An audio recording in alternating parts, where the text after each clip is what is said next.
বানাবো মোচা আলুর সবজি। তো এটাকে আমি ধুয়ে রেখেছি ছোট ছোট করে কেটে। এখন এটাকে আমি জলে দিয়ে দেবো গরম করতে। এই গরম জলে সিদ্ধ করতে দিয়ে দিই।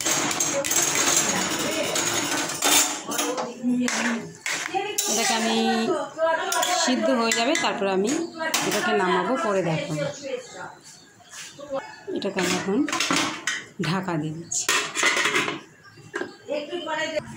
এবার আমি বাটবো জিরা, আদা, শুকনো লঙ্কা, রসুন আর পেঁয়াজ। এটাকে বেটে ভালো করে মিহি করে তারপরে দিব।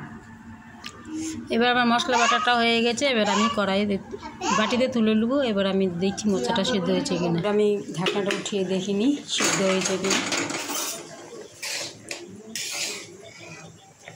আরেকটু হবে, আরেকটু হবে। এটা আমি একবার ঢেকে দিই ভালো করে।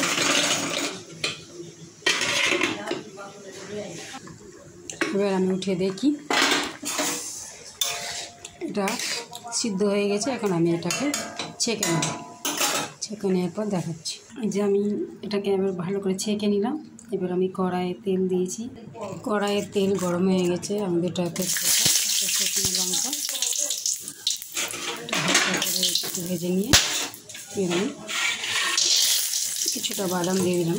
তোমরা মিহি করতে পারবে। একটু বাদাম দিয়ে এটা হালকা করে ভাজা হয়ে গেলে আমি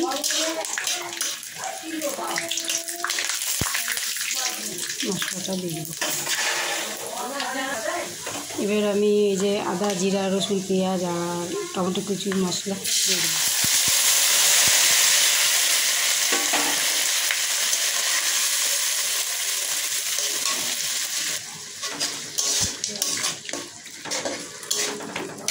এবার আমি একটু লবণ দিয়ে দিই।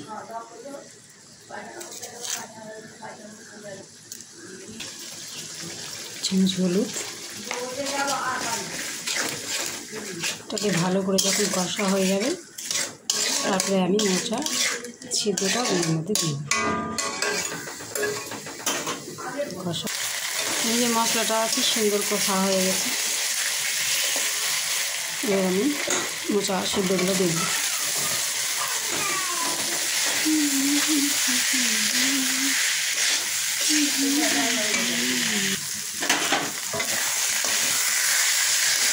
এটা এইভাবে করে মশলাটা দিয়ে কষে নিয়ে তাকে একটু হালকা করে, খুবই হালকা একটু জল দিয়ে দিতে হবে।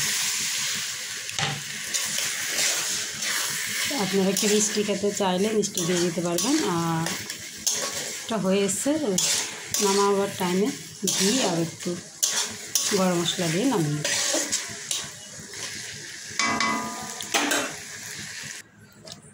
এটা আমার হয়ে গেছে। এবার আমি উপর থেকে একটু গরম মশলা আর 1 চামচ ঘি দিয়ে দিলাম।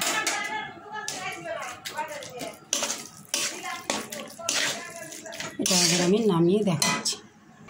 এই যে আমার মোচার সবজি একদম রেডি। ভালো লাগলে লাইক, কমেন্ট, শেয়ার করে দেবেন। Thank you, bye by.